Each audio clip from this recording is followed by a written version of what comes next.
Hello everyone, welcome to my class. हम basic accounting terms पढ़ रहे थे। आज के टॉपिक में हम पहले पढ़ेंगे bad debts, amount that has become irrecoverable from the debtor. वो अमाउंट जो मेरी डेटर से अब मुझे नहीं मिलेगी, मुझे समझ में आ गया है कि वो इंसॉल्वेंट हो गया है। मतलब इंसॉल्वेंट का मतलब अब वो ऐसी पोजीशन में नहीं है कि मुझे पेमेंट कर सके। बिजनेस का ये लॉस है और ये हमारे जाएगा डेबिट के प्रॉफिट एंड लॉस अकाउंट में। बैड डेट्स एक्चुअली क्या होता है, जो मैंने जिसको गुड सपोज करो एबीसी कंपनी पीक्यूआर कंपनी को गुड सोल्ड कर रही है, तो एबीसी कंपनी के लिए पीक्यूआर कंपनी डेटर है, तो वो डेटर उसने पेमेंट करनी है, तो डेटर ने पेमेंट नहीं कर पा रहा क्योंकि वो इंसॉल्वेंट हो गया है या बैंकक्रप्ट हो गया है। नेक्स्ट है purchases, used for purchases of goods in which the business deal. Purchases का मतलब होता है वो गुड्स मेरा जो बिजनेस डील कर रहा है। जैसे मेरा स्टेशनरी का बिजनेस है तो ये पेंसिल, शार्पनर, इरेजर, ये सब मेरे गुड्स कहलाएंगे। Purchase return, purchase goods are return to supplier. कुछ गुड्स जो मेरे को रिटर्न करने हैं, जैसे मैंने परचेज करा, मैंने स्टेशनरी परचेज करी, उसमें से कुछ गुड्स जो मुझे ख़राब लगे, मुझे नहीं चाहिए थे, मैंने सप्लायर को वो गुड्स रिटर्न करे हैं, उसको बोलते हैं परचेज रिटर्न। परचेज रिटर्न को रिटर्न आउटवर्ड भी बोलते हैं। मेरे से गुड आउट हो गए हैं तो return outward is used for purchase return. Sales, transfer of goods और service to customer for a price. जब भी हम गुड्स या सर्विस को ट्रांसफ़र करते हैं तो वो सेल कहलाती है।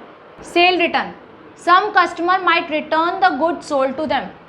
फिर से समझाती हूँ, एबीसी कंपनी है, उसने गुड्स सोल्ड करे हैं पीक्यूआर कंपनी को, तो पीक्यूआर कंपनी ने कुछ गुड्स उसको पसंद नहीं आए तो उसने वापस कर दिए, तो एबीसी कंपनी के पास वो रिटर्न आ गई है इनवर्ड, मतलब उसके गुड वापस मिल रहे हैं उसको जो उसने सेल कर दिए थे।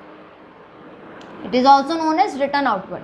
Rebate, it is a reduction in the value of goods allowed by the seller for the reason other than trade discount और cash discount is allowed. Rebate वो अमाउंट होती है, वो रिडक्शन होती है मेरे एसेट्स में से, जब ये ना ही मेरे ट्रेड डिस्काउंट में आता है और ना ही मेरे कैश डिस्काउंट में आता है, बट ये एक टाइप का डिस्काउंट होता है। हम इसको लेकिन डिस्काउंट ना बोल के रिबेट बोलते हैं। जैसे मैं एग्जांपल लेती हूँ, मैं स्टेशनरी परचेज करने गई, मुझे ब्लैक पेन चाहिए थे, बट जो सप्लायर था उसके पास ब्लू पेन थे, तो उसने मुझे कहा कि आप ये ब्लू पेन ले लो, मैं आपको इसके ऊपर रिबेट दे देता हूँ। जब गुड्स मेरी मर्जी से ना मिले या मुझे डिफेक्टिव गुड्स मिले थोड़े बहुत, तो मुझे सप्लायर रिबेट देगा। Stock, the value of those goods which are purchased for reselling and which are lying unsold at the end of the accounting period. Stock उसे कहते हैं जो गुड्स मैंने परचेज करे हैं रीसेल करने के लिए, आगे सेल करने के लिए, लेकिन वो अभी तक अनसोल्ड है। अनसोल्ड का मतलब अभी तक बिके नहीं है, eight the end of the accounting period उसे हम स्टॉक बोलते हैं। ओपनिंग स्टॉक और क्लोजिंग स्टॉक, इसके दो टाइप्स हैं।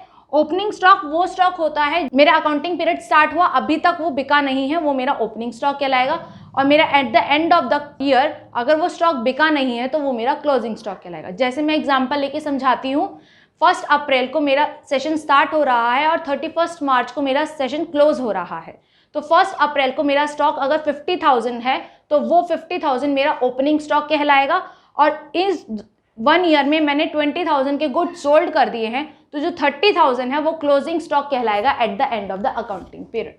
स्टूडेंट्स, आज का टॉपिक यहीं ख़त्म होता है। Thank you and stay tuned.